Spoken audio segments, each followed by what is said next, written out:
അടിയന്തരാവസ്ഥയുടെ 50-ാം വർഷത്തിൽ സർവകലാശാലകളിൽ പ്രത്യേക സെമിനാറുകളും സാംസ്കാരിക പരിപാടികളും സംഘടിപ്പിക്കണമെന്ന് ഗവർണർ.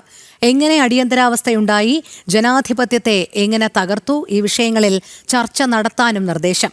നാളെ പരിപാടി സംഘടിപ്പിക്കാൻ വൈസ് ചാൻസലർമാർക്ക് ഗവർണർ നിർദ്ദേശം നൽകി.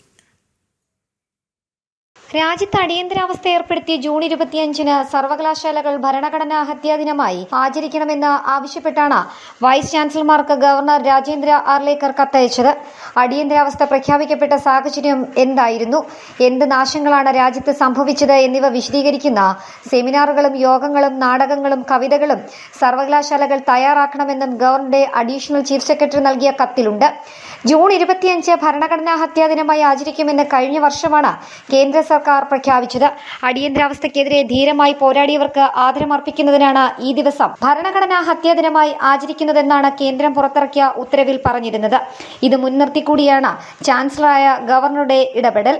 അടിയന്തരാവസ്ഥയുടെ ശരിയായ അർത്ഥവും മാനവും മറക്കുന്ന പുതുതലമുറയെ അടിയന്തരാവസ്ഥയുടെ ശരിയായ ചരിത്രം ഓർമ്മിപ്പിക്കാൻ കൂടിയാണ് ഈ ദിനത്തിൽ ഇത്തരമൊരു പരിപാടി സംഘടിപ്പിക്കണമെന്ന് ഗവർണർ അറിയിച്ചിട്ടുള്ളത്. ജനം, തിരുവനന്തപുരം.